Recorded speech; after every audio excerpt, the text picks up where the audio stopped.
Hello दोस्तों, रोज़ की तरह आनंद लिखनी ब्लॉग में सबका हार्दिक स्वागत है। सबके मंगल भविष्य की कामना के साथ बड़ों को मेरा नमस्कार, छोटों को मेरा आशीर्वाद। दोस्तों, आज दिन मंगलवार, माघ माह की शुक्ल पक्ष की चतुर्थी तिथि 13 फरवरी 2024, 2:43 तक दोस्तों चतुर्थी तिथि और शुभ योग रहेगा। बिष्टि भद्राकरण आज है। अभिजीत मुहूर्त 12:13 से 12:57 तक है। राहु काल 3:20 और से 4:42 तक। और सूर्योदय दोस्तों आज 7:02 पर हुआ और सूर्यास्त जो है 6:03। इस प्रकार दोस्तों आज जो है बिष्टिकरण का योग है। इसका तात्पर्य है कि दोस्तों कृष्ण पक्ष की तृतीया, दशमी और शुक्ल पक्ष की चतुर्थी एकादशी के उत्तरार्ध में जो कृष्ण पक्ष की अष्टमी और पूर्वार्ध में भद्रा का योग रहता है। इस दौरान चंद्रमा दोस्तों मेष राशि, वृष राशि और मिथुन राशि और वृश्चिक राशि में स्थित रहते हैं। भद्रा का शिवाय जो है दोस्तों, भद्रा का मतलब होता है कि जो भद्रा होता है उस समय जो है स्वर्ग में निवास रहता है उनका। और इसके अंतर्गत शुभ कार्य, किसी प्रकार के शुभ कार्यों को हमको भद्रा नक्षत्र के अंतर्गत नहीं करना चाहिए, भद्रा काल में नहीं करना चाहिए। दोस्तों आज मंगलवार का पुनीत दिन है। हनुमान जी का वार माना जाता है। मंगल को जन्मे मंगल ही करने, मंगलमय भगवान, जय हनुमान जय हनुमान। मंगल का दिन बजरंगबली, बालाजी, भगवान हनुमान जी को समर्पित होता है। हनुमान जी को सच्चे भाव से और मन से पूजा भाव और सेवा करने से जीवन में अनेक प्रकार की निराशाएं दूर होती हैं और हमको किसी प्रकार की भय है, रोष है, इन चीज़ों से हमको हमेशा शक्ति मिलती है। और हनुमान जी कलयुग के दोस्तों प्रभावी देवता माने गए हैं। मर्यादा पुरुषोत्तम भगवान रामचंद्र जी जब मानव रूप में अवतरित हुए, अनेक जगह हनुमान जी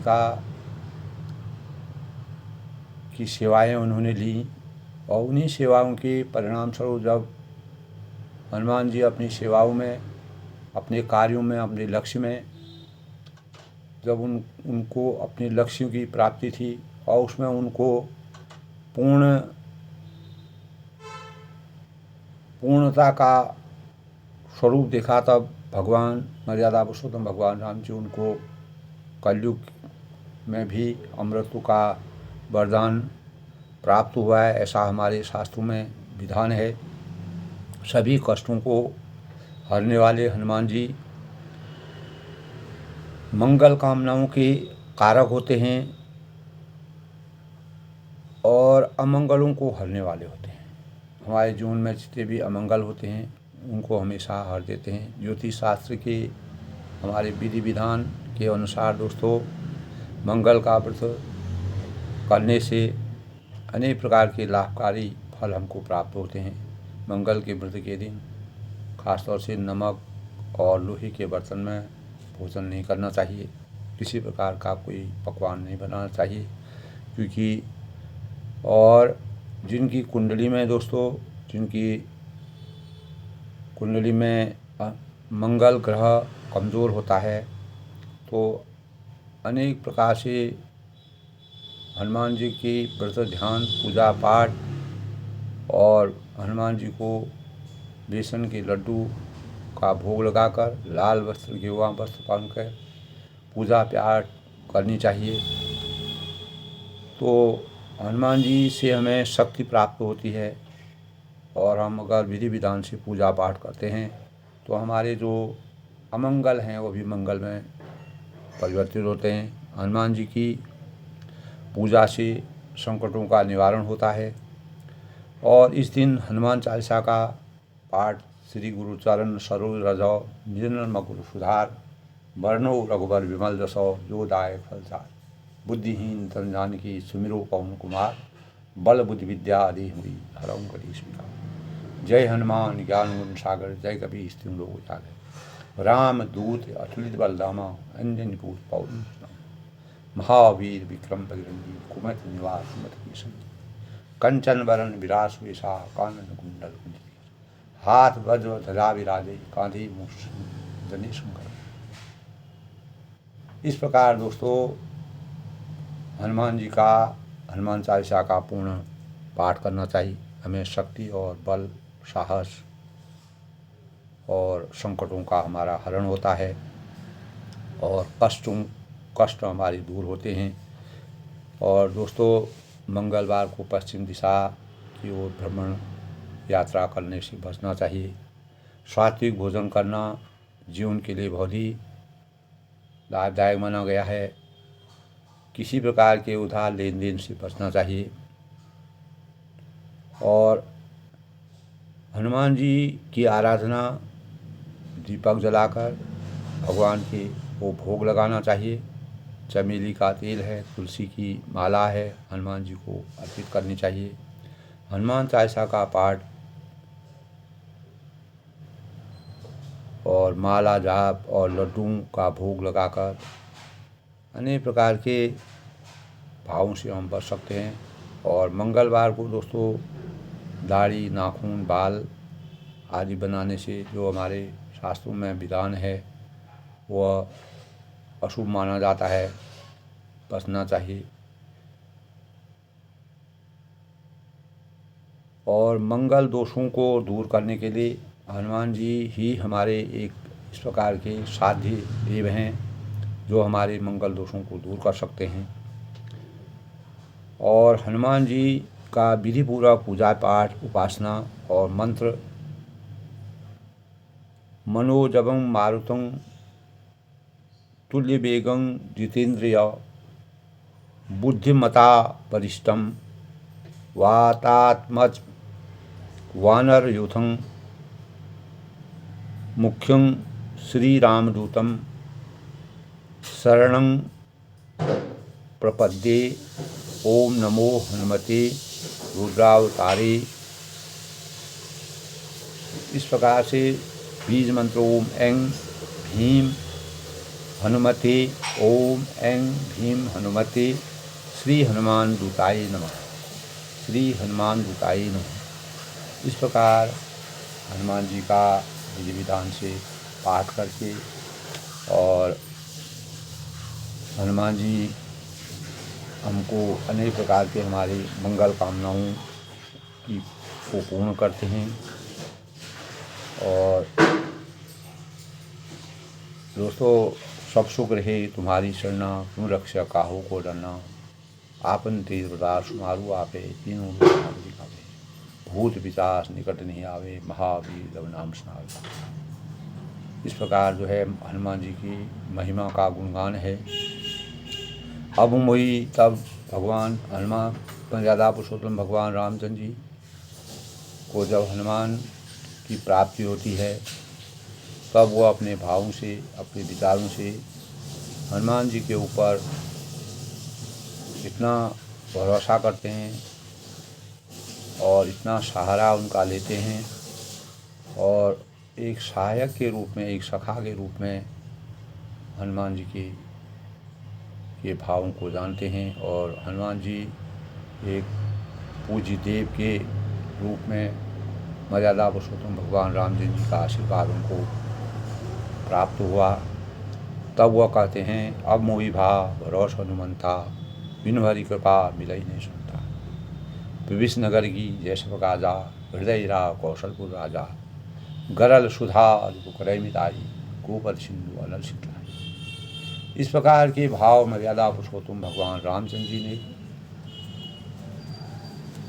मानव जीवन के सम्मुख हनुमान जी की जो कृपा थी, हनुमान जी के जो भक्ति भाव थी, साधना थी, समर्पण के भाव थे, उनको तुलसीदास जी ने रामचरितमानस में बहुत ही सूक्ष्म रूप से चित्रण किया है।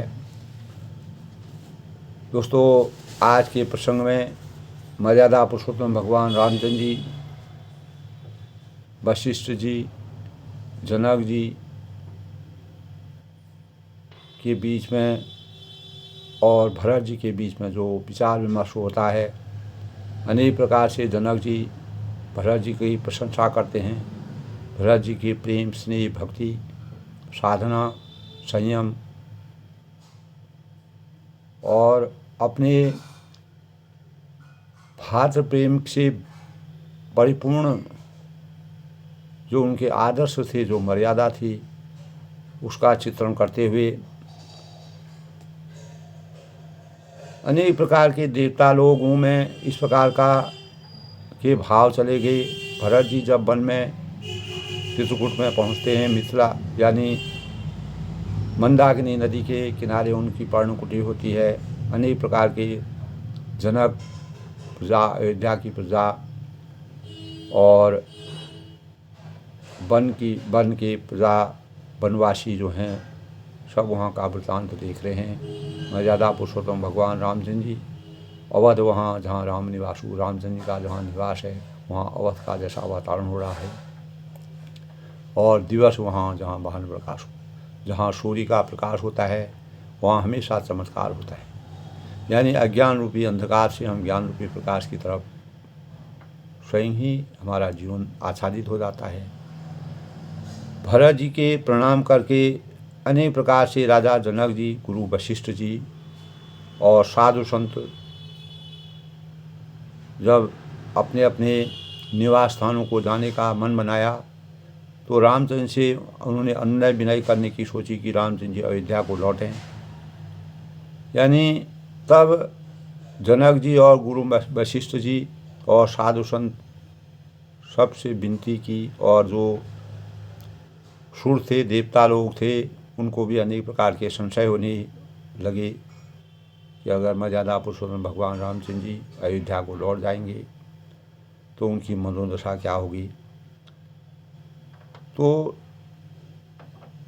तब भरत जी अपने, जब वशिष्ठ जी, गुरु वशिष्ठ जी और जनक जी अपने भावों को बोलते हैं, तब भरत जी बोलते हैं कि मैं आप लोगों में अज्ञानी हूँ, मुझे ज्ञान नहीं है, मैं कोई गलत बात भी बोल सकता हूँ। और ऐसी स्थिति पर उन्होंने हृदय में सुहावनी सरस्वती का स्मरण किया और मानस से उनके मन रूपी मानसरोवर, उनके मुख से जो माँ सरस्वती का वास उनके हृदय चिंतन में हुआ। निर्मल विवेक उनका था, धर्म की नीति को जानते थे, और भरत जी ने सुंदर वाणी में समान गुण दोष का विवेचन करने का अपने भाव बनाए। विवेक के नेत्रों से समाज को प्रेम में शिथिल, इस प्रकार से मर्यादा पुरुषोत्तम भगवान राम जी के प्रति जो लोगों में संशय था, देखकर सबको प्रणाम किया। और सीता जी और रघुनाथ जी का स्मरण करके भरत जी बोले, जब जनक जी और वशिष्ठ जी में आपस में सभी लोगों में इस प्रकार के भाव हुए, तो मर्यादा पुरुषोत्तम भगवान राम जी से कहने में क्या संकोच सबको हो रहा था। तब भरत जी अपनी वाणी में विराम लगाते हुए और वाणी में संयम रखते हुए उन्होंने अपने भाव व्यक्त किए। प्रभु पितु मात सुहद सुर स्वामी, तब वह कहते हैं पूज्य परम हित अंतर्जामी, यानी सरल सुहाहिब शील निधानु प्रणतपाल सर्वज्ञ सुजान। प्रभु पितु मातु सुहद गुरु स्वामी, यानी हे प्रभु, मर्यादा पुरुषोत्तम रामचंद्र जी कहते हैं कि हे प्रभु, आप पिता माता सुहृद गुरु स्वामी पूज्य परम हितैषी और अंतर्यामी हैं, सरल हृदय श्रेष्ठ मालिक और शील के भंडार हैं, शरणागत की रक्षा करने वाले सर्वत्र सुजान हैं। जो आपकी शरण में आता है उसकी आप हमेशा रक्षा करते हैं।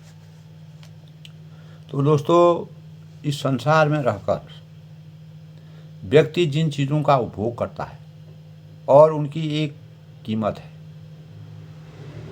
इसीलिए सांसारिक सुभोग के अनुरूप व्यक्ति का उतना पुण्य और उतना ही तप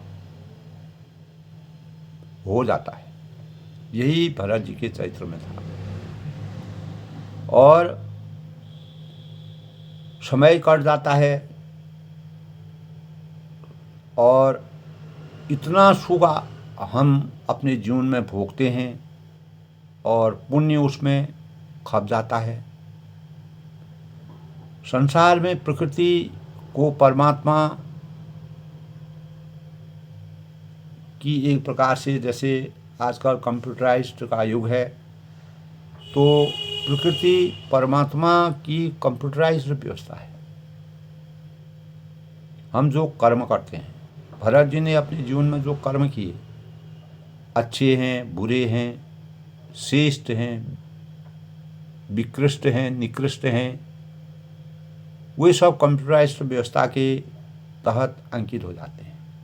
इसी प्रकार मर्यादा पुरुषोत्तम भगवान रामचंद्र जी ने भरत लीला को जिस प्रकार देखा, भरत जी का जो वृतांत देखा, और वह अंतःकरण में उनके अंकित हो गया, क्योंकि उन्होंने कर्म किया और भले ही कैसी ही परिस्थितियों में किया, ऐसी परिस्थितियों में किया जो वास्तव में मायने रखता है, और उस कर्म के अनुरूप कर्म फल विधान हम पर अनिवार्य रूप से, उनके अंतःकरण में अनिवार्य रूप से उसका फल उनको प्राप्त हुआ। परिस्थितियाँ मायने नहीं रखती हैं। विषम प्रकार की परिस्थितियाँ थी। एक ओर जहाँ प्रजा की रक्षा करनी थी, प्रजा की देखभाल करनी थी, जिस राजा के राज्य में अगर प्रजा दुखी होती है दोस्तों, वह राजा नरक का भागी होता है, क्योंकि परमात्मा ने राजा को सब सामर्थ्य दी होती है। अगर उस सामर्थ्य का वह सही उपयोग नहीं करेगा तो वह नरक का भागी होगा। ये हमारी सृष्टि का नियम है, हमारे वेद और शास्त्रों में है, और सत्य भी है। दोस्तों, परिस्थितियाँ मायने रखती हैं। भरत जी के सामने अयोध्या से बन जाना, रामचंद्र जी को समझाना, अपने भावों को प्रकट करना, स्नेह और भक्ति के भावों का समर्पण करना, तो वह मायना रखता है। कर्म ही हमारे मायना रखती है, और कर्म चाहे कोई भी करे, उसका फल उसे अवश्य भुगतना पड़ता है, चाहे वह अच्छे हों या बुरे हों। दोस्तों, ऐसा नहीं है कि परमेश्वर आकर स्वयं कर्म करें, वह हमको कर्तव्य निष्ठता की ओर प्रेरणा देते हैं। इसी प्रकार मर्यादा पुरुषोत्तम भगवान रामचंद्र ने भरत जी के कर्म भावों को, जब उनके व्यक्तित्व को देखा, कर्म का विधान अनिवार्य है, इसे कौन अंकित करता है, इसका लेखा जोखा कौन रखता है। दोस्तों, हम चोरी करते हैं, अच्छा कार्य करते हैं, बुरा कार्य करते हैं, मान लो सामाजिक परिवेश उसको नहीं देख पाता है, लेकिन कहीं न कहीं परमात्मा की दृष्टि, तीसरी नज़र जो होती है वह परमात्मा की उस पर रहती है। हमारे अंतःकरण में गलत कार्य करने से हमारी आत्मा हमको दुखित करती है। अगर हम अच्छे कार्य करते हैं, हम भय रहित रहते हैं, शोक रहित रहते हैं, और किसी प्रकार की वेदना हमारे अंतःकरण में नहीं रहती। दोस्तों, यानी हर चीज़ का लेखा जोखा परमात्मा के समक्ष रहता है, और यह हमको जीते जी जीवन में दिखाई देता है। दोस्तों, भरत जी को विवेक, विद्या, बुद्धि और विवेक के वास्तविक अवतार थे। मर्यादा की रचना जिस प्रकार रामचंद्र जी जानते थे, भरत ही उसमें खरे उतरे, ज्ञानी जन दोस्तों जानते हैं, जो बुद्धिजीवी होते हैं, विलक्षण प्रतिभा के होते हैं, जो मुनि होते हैं, ऋषि होते हैं, ज्ञानी होते हैं, साधक होते हैं, जिनके विचार बहुत ही उत्कृष्ट होते हैं, वो इस संसार को वास्तविक पूंजी कहते हैं। यानी उन ये संसार की पूरी जो वृत्तांत है, संसार का, सृष्टि का जो नियम है, यही उनकी पूंजी होती है। धन दौलत, महत्वाकांक्षाएं, अनेक प्रकार के स्वयं के उपभोग करके अनेक प्रकार के सुख भोग की वह कभी परवाह नहीं करते हैं। दोस्तों, इस संसार में वास्तव में धनवान कौन है?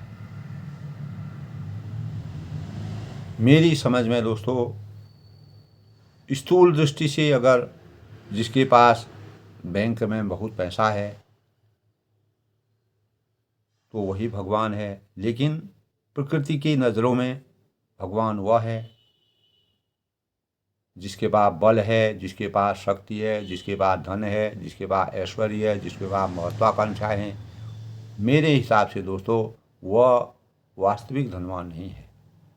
वास्तविक धनवान वह है जिसके पास पुण्य है, जिसके पास तप है, जो समझदार व्यक्ति है, जो हर प्रकार के प्राणियों की रक्षा करने में समर्थवान रहता है, उसमें अपना योगदान देता है और अपने पुण्य का उपभोग तप से, साधना से और लोक कल्याणकारी कार्य से, अनेक प्रकार के कार्यों का लोक संग्रह करके लोक सेवा में करता है और सुख कभी भी सुख भोगों और महत्वाकांक्षाओं की अपेक्षा से वंचित रहता है हमेशा। यही हमारी इंद्रियों की तृप्ति, हम अपने इंद्रियों की तृप्ति करना चाहते हैं। दोस्तों, हम साधना के प्रवाह में अगर डूब जाते हैं तो हमें जो इंद्रियां हमारी अपने आप वशीभूत हो जाती हैं। हम समझते हैं कि भरत जी के समान जो त्याग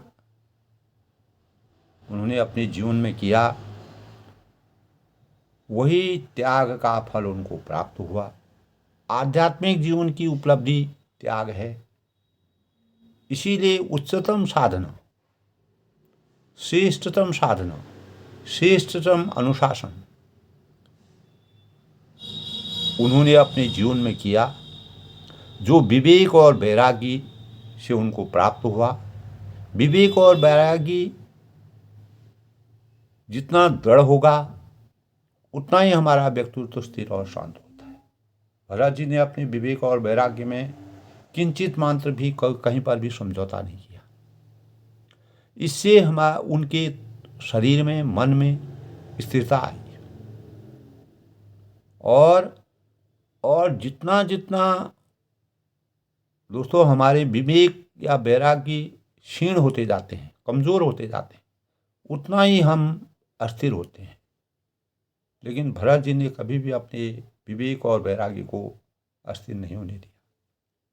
अनेक प्रकार के उनके जीवन में इस प्रकार की वृतांत आई और रानियों ने उनको समझाया, वशिष्ठ गुरु ने समझाया, प्रजा ने समझाया, मंत्री ने समझाया, लेकिन उन्होंने अपने विवेक और ज्ञान और भक्ति की तप के अनुसार कार्य किया।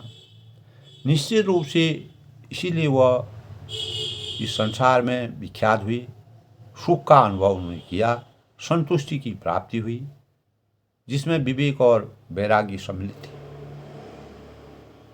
दोस्तों, इस संसार में गोधन, गजधन, बाज धनो और रतन धन खान, जब आवे संतोष धनो सब धन धूलिस। ये भाव भरत जी के चरित्र में संतोष रूपी धन उनको यही था।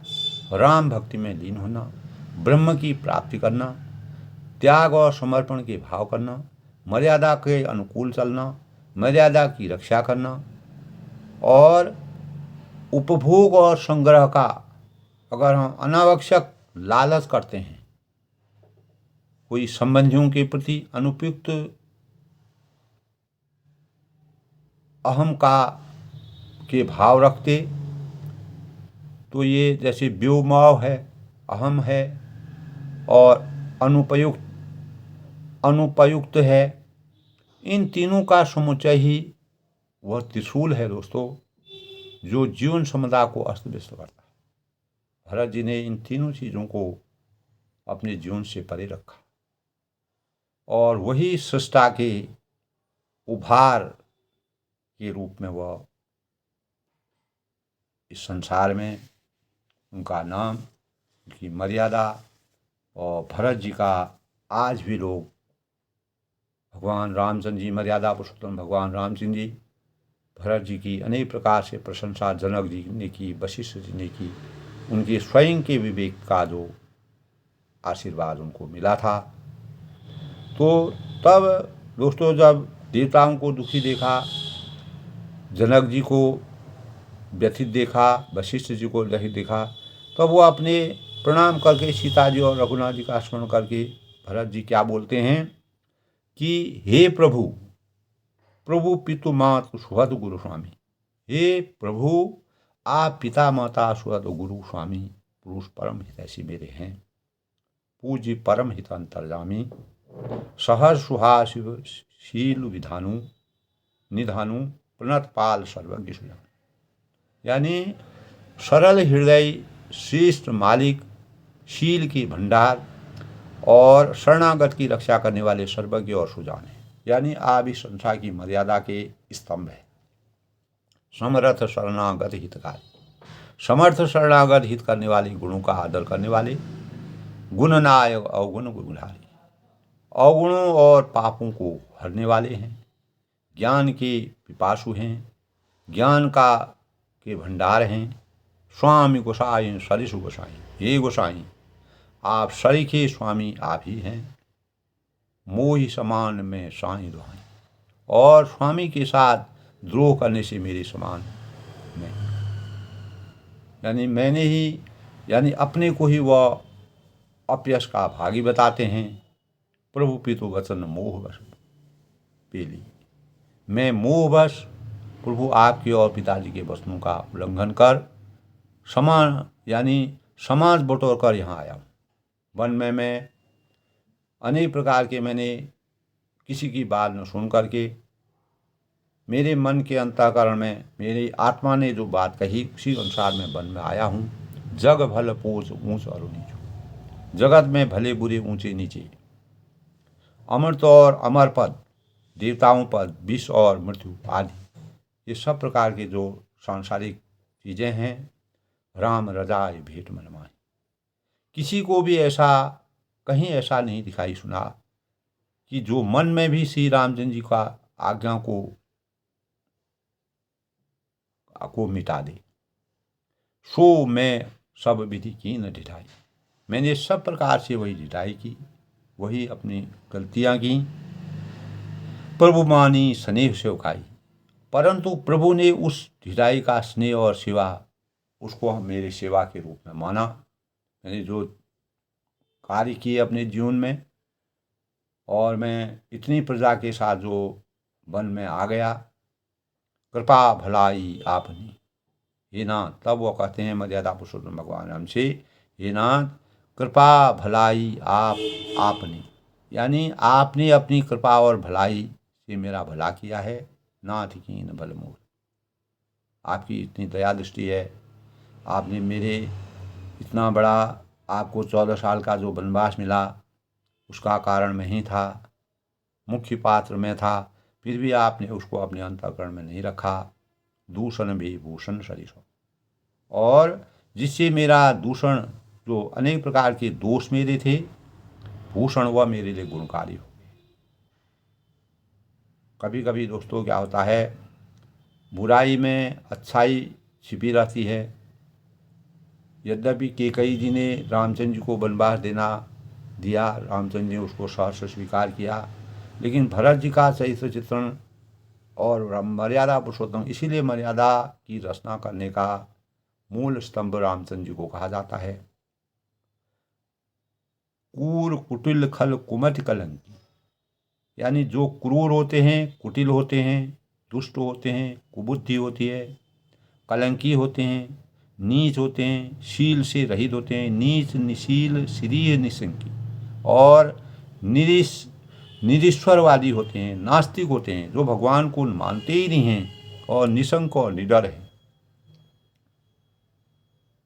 तेउ सुनि शरण सामुहे आए, उन्हें भी आपकी शरण में सम्मुख आया सुनकर सुकृत प्रणाम किए बनाए। एक बार प्रणाम करने पर ही आप उनको अपना लेते हैं। यानी मेरे अंतःकरण में जब मैं मेरे कारण आपको वनवास हुआ तो उसमें आपको कितने प्रकार के तेव सुन शरण समूह आई, सुकृत प्रणाम किए अपनाई, देखी दोष कबहु न उर्राने। किसी प्रकार का किसी व्यक्ति के द्वारा अगर कोई संसार में अनेक प्रकार के दुख दोष करते हैं, उनको भी आपने अपने अंतःकरण में अपनाया और उसको कभी भी अपने अंतःकरण में स्थान नहीं दिया। इस प्रकार के भाव कि उन शरणागतों के दोष को देखकर, जो आपके शरण में आए, उनके दोषों को देखकर भी आप कभी अपने हृदय में आपने उनको स्थान नहीं दिया और उनके गुणों को सुनकर साधुओं के समाज में उनका बखान किया। उनको भी आपने सज्जनों की श्रेणी में रखा। को साहिब सेवक ही निवाजी, ऐसा सेवक पर उपकार करने वाला स्वामी इस संसार में कभी पैदा नहीं हुआ है। आप समाज सार सजाइए, जो आप ही सेवक का सारा सार समान सजा सकते हैं, सेवक की वास्तविकता को जान सकते हैं, सेवक को सही सांचे में ढाल सकते हैं। निज करो तू दिन समझो ही सपने, और उनकी सारी आवश्यकताओं को पूर्ण करने की शक्ति आप में है। और स्वप्न में भी कोई करनी न समझकर, अर्थात मैंने सेवक के लिए कुछ काम किया है ऐसा न जानकर, उल्टा सेवक सकुच सोच उर्व अपने, उल्टा सेवक को संकोच होगा, उसका सोच अपने हृदय में आपने कभी नहीं रखा। इस प्रकार का व्यक्तित्व मर्यादा पुरुषोत्तम भगवान रामचंद्र का चरित्र चित्रण तुलसीदास जी ने भरत जी के माध्यम से जो किया है वह बहुत ही मार्मिक है।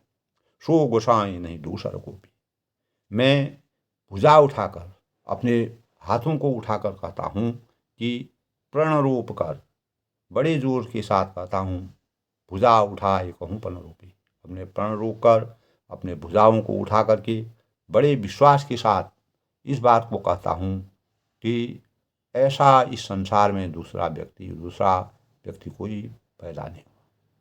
यानी मर्यादा पुरुषोत्तम भगवान रामचंद्र जी जब मानव रूप में अवतरण लिया, किस प्रकार के भाव उन्होंने किए, इस प्रकार का व्यक्तित्व जो है भरत जी के मुँह से उन्होंने सुना। पशु नाचत सुख पाठ बिना, बंदर पशु नाचत सुख पाठ पर बिना। पशु नाचते हैं और तोते सीखते हुए पाठ में प्रवीण हो जाते हैं। गुण गति नट पाठक आधीना, और पाठ में प्रवीण हो जाते हैं, परंतु तोते का पाठ प्रवीणता गुण और पशु के नाचने की गति, पढ़ाने वाले और नाचने वाले के अधीन, वह सब आपके अधीन हैं।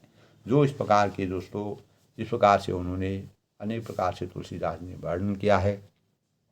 यूं सुधार सन्मान जनों, इस प्रकार अपने सेवकों की बिगड़ी बात सुधार कर, उनके सही जीवन देकर कि साधु शिरोमणि, आपने उन्हें साधुओं का शिरोमणि बना दिया, सज्जनों की श्रेणी में रख दिया। और कृपालु बिनु पाल ही, कृपालु आपके सिवा अपनी वीरजावली का और कोई जबरदस्ती हठपूर्वक पालन नहीं कर सकेगा। तब वह कहते हैं, शोक स्नेह की बाल शोभाए, मैं शोक से या स्नेह से, बालक स्वभाव से आज्ञा को बाएं लाकर न मानकर चला आया। यानी मैंने किसी की आज्ञा नहीं मानी और मैं वन में आपसे मिलने के लिए आ गया।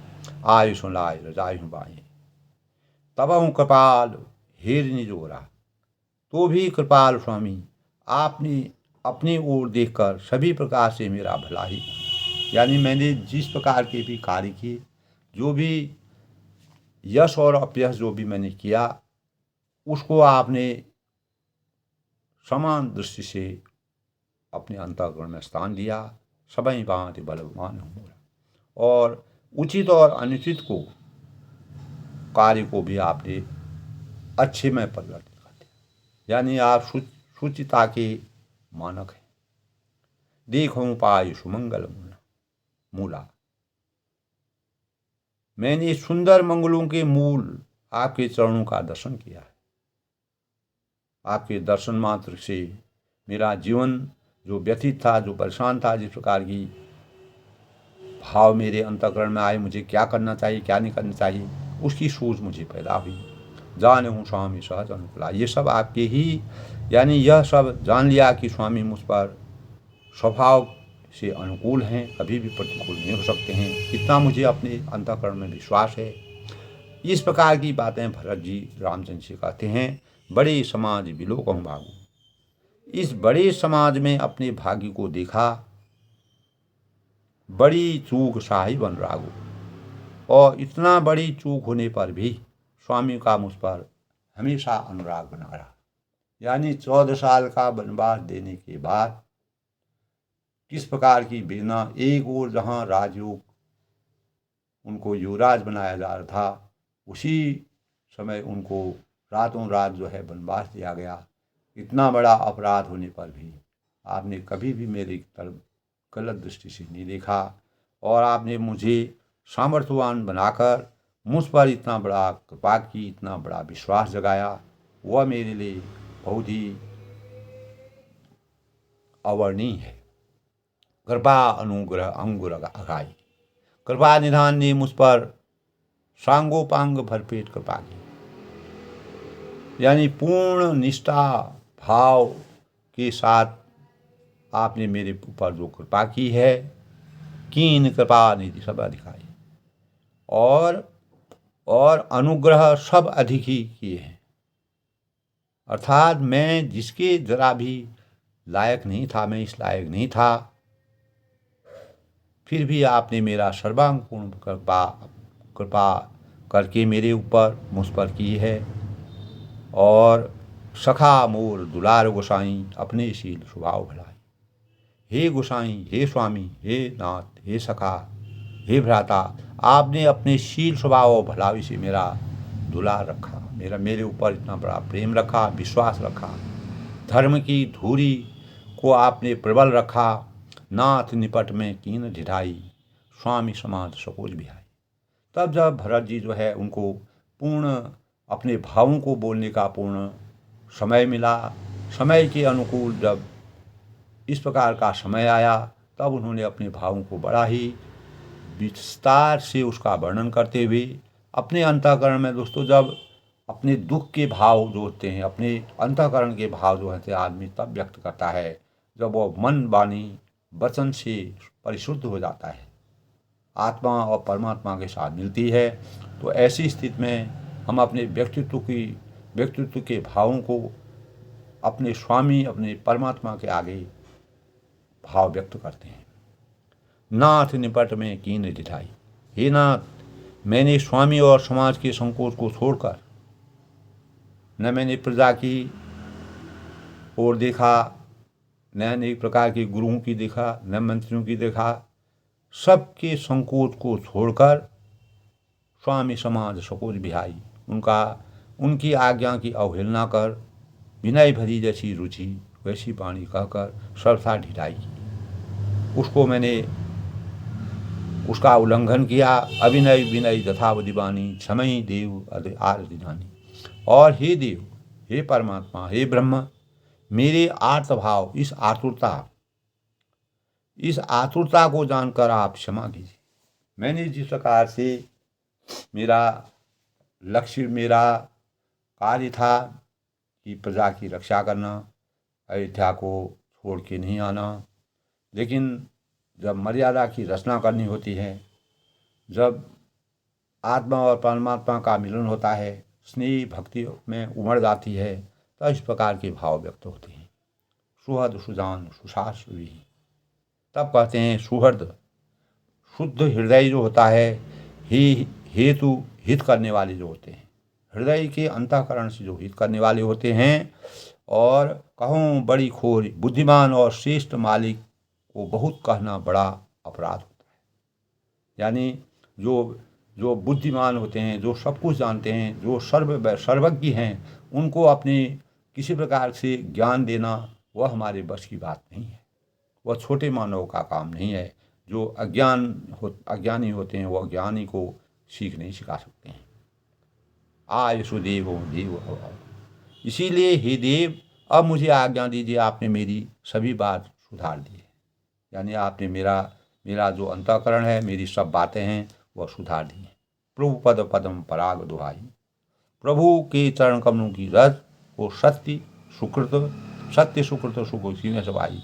पुण्य की सुहावनी सीमा है, सीमा के अनुसार है। सो करी कहूँ ये अपने ही। यानी उनकी दुहाई करके मैं अपने हृदय को जागते समय, सोते समय और स्वप्न में भी रहने वाली रुचि को कहता हूँ। यह रुचि है सहज स्नेह स्वामी सेवकाई। वह रुचि है कपट स्वार्थ और अर्थ धर्म काम मोक्ष। स्वार्थ छल फल चार विहाई। ये चार प्रकार की जो चीज़ें होते हैं, अर्थ धर्म और काम मोक्षी, चारों को छोड़कर अज्ञा समकर स्वाभाविक सेवा, स्वाभाविक प्रेम से स्वामी की सेवा करना मेरा लक्ष्य है। और सुप्रसाद जन पावे देवा।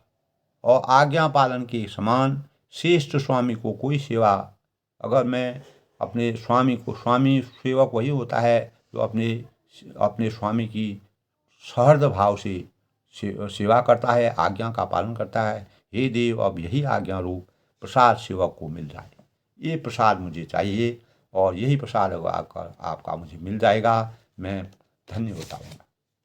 अस कहीं प्रेम विवश भर भारी, पुलक शरीर विलोचन भारी। भरत जी की ऐसी बातों, प्रेम भरी बातों को सुनकर कि वह विवश हो गई। प्रभु पद कमल गही अकुलाई, समय सनियु सो कहीं जाई। और विवश हो गई, शरीर पुलकित हो उठा, नेत्रों में जल भराया और अनेक प्रेमाश्रुओं का जल भराया और अकुलाकर व्याकुल होकर उन्होंने प्रभु श्री राम जी के चरण कमल पकड़ लिए। और उस समय वो स्नेह का इस प्रकार का तुलसीदास का जो वर्णन है, वह जो है आत्मा का परमात्मा के मिलन का स्वाभाविक वर्णन है। कृपा सिंधु सन्मान सुबानी, बैठा ये समय गही पानी। तब कृपा सिंधु श्री राम जी ने सुंदर वाणी से भरत जी का सम्मान करके हाथ पकड़कर उनको अपने पास बिठाया। भरत विनय सुनी देख स्वभाव। भरत जी की विनती सुनकर उन्होंने जो भी अपने मन के विचार भाव व्यक्त किए थे, उनको सुनकर उनका स्वभाव शिथिल स्नेह सभा रघुराऊ। उनका स्वभाव देखकर सारी सभा और रघुनाथ जी स्नेह से स्थिर हो गए, वह भी स्थिर हो गए। जिस प्रकार वशिष्ठ जी और जनक जी की आपस में भरत जी की बातों को सुन के स्थिर हुए, उसी प्रकार भरत जी की बातों को सुन करके मर्यादा पुरुषोत्तम भगवान रामचंद्र भी शिथिल पड़े। रघुराऊ शिथिल स्नेह साधु समाज मुनि मिथिला धनी, मन महु सरासत भरत भायहु भगत की महिमा घनी। भरत ही प्रशंसत विबुध वर पत सुमन मानस मलिन में, मलिन सी तुलसी विकल सब लोग सुनि सकुचि निसागम नलिन सी। तब रघुनाथ जी साधुओं का समाज और वशिष्ठ जी साधु समाज मुनि मिथिला घनी, वशिष्ठ जी और मिथिला के नरेश जनक जी स्नेह में स्थिर हो गए। मन महु सरासत भरत भायहु भगत की महिमा घनी। सब मन ही मन भरत जी की भाईपन और उनकी भक्ति की बढ़ाई को देखते हुए, भक्ति के आशय को देख करके गरिमा की रस में सन गए। ऐसा भरत ही प्रशंसत विबुध बरसत सुमन मानस मलिन। देवता मलिन से मन से भरत जी की प्रशंसा करते हुए फूल बरसाने लगे, आसमान से फूलों की वर्षा होने लगी। तुलसी विकल सब लोग सुनि सकुचि निसागम नलिन। तब तुलसीदास जी कहते हैं कि सब लोग भरत जी का भाषण सुनकर, उनके विचार को सुनकर, उनकी मर्यादा को सुनकर, उनके भावों को सुनकर व्याकुलता में व्याकुल हो गई और ऐसे संकुचित हो गई जैसे रात्रि के आगमन के साथ कमल, जब रात्रि आती है तो कमल सूर्य की रोशनी से खिल जाते हैं और जब रात्रि आ जाती है तो वह मुरझा जाते हैं। इस प्रकार का चित्रण वहाँ की सभा में, पूरी सभा में। देख दुखारी दीन दुहो क्षमा, दूस दू समाज नर नारी सब देख दुखारी दीन। यानी दोनों समाजों में, जनक नगरी से आई हुई और अयोध्या से आई हुई, दोनों प्रकार के जो समाज थे, दोनों समाजों में नर नारियों में दीन दुखी देखकर महामलिन मन इंद्र मरे हुओं को मार कर अपना मंगल चाहता है। यानी जीवन में चाहे कुछ भी हो, लेकिन इंद्रदेव भी ऐसे होते हैं जो केवल अपने सुख की आराधना करते हैं। और देख यानी दो समाज नर नारी स्वभाव, दोनों प्रकार की समाज को देख करके और महुआ मघुआ महामलिन मुयम वारि मंगल साह। यानी देख दुखा, यानी दो समाज नर नारी स्वभाव, दोनों समाज की, अयोध्या से आई हुई और जनकपुरी से आई हुई, दोनों प्रकार के समाज को देखकर देख दुखारी दीन, दुख में और दुखी देखकर महामलिन मघुआ महामलिन मुए। महामलिन यानी मलिन मुख की मलिनता से परिपक्व जो इंद्र थे, मरे हुओं को मार कर अपना मंगल चाहता है।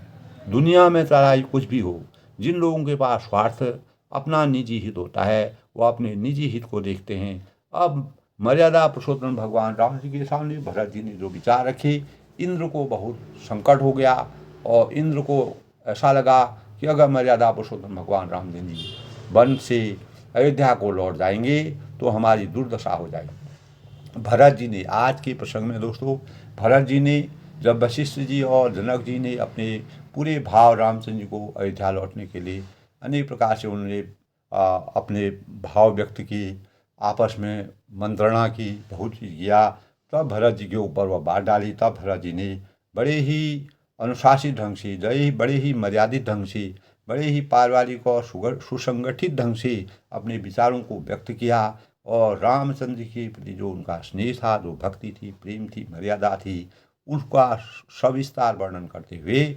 उन्होंने रामचंद्र जी की प्रशंसा करके और उनको कृपा सिंधु के समान अपने ऊपर जो उनकी जो कृपा भरत जी के ऊपर हुई, उसका पूर्ण विवरण उन्होंने किया।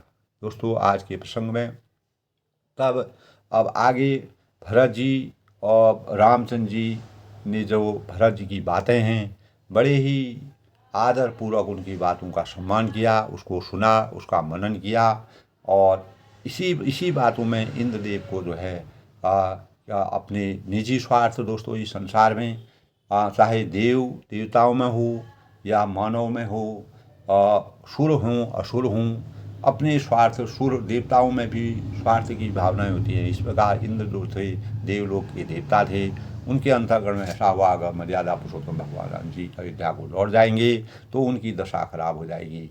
यानी अनेक प्रकार के लोग उनको परेशान करेंगे और उनकी एक छत्र राज्य नहीं चलेगा। मर्यादा पुरुषोत्तम भगवान रामचंद्र ने अनेक प्रकार के लोगों के अंतः मन के भावों को जानने के लिए इस प्रकार की मर्यादा का वर्णन किया, इस प्रकार की मर्यादा को रचा और ब्रह्म से वह मानवीय अवतार में अवतार लेकर करके त्रेता युग में राजा दशरथ जी के वहाँ जन्म लेकर के इस प्रकार की रचना रची, जो आज हमारे अंतःकरण में बहुत बड़ी अमिट छाप हमारे अंतःकरण में विराजती है। हमको मार्ग मिलता है, हमको दशा मिलती है और दिशा मिलती है। उसी के अनुसार हमें भी अपने चरित्र का निर्वहन करना चाहिए। भरत और रामचंद्र के चरित्र से हम अपने जीवन में अनेक प्रकार की सीख सकते हैं, अनेक प्रकार के सद्भाव ला सकते हैं और मर्यादा की सही रचना कर सकते हैं। यही प्रेरणा आज के प्रसंग में है। दोस्तों, सबके मंगल कामना के साथ आज मंगलवार के पुनीत पर्व मर्यादा पुरुषोत्तम भगवान राम जी और हनुमान जी, जो रामचंद्र के परम दूत और सखा हैं, उनका आशीर्वाद सभी पर बना रहे। सब लोग प्रसन्न रहें, खुश रहें। इसी प्रकार रामचरितमानस का श्रवण करते रहें। सबको मेरा धन्यवाद।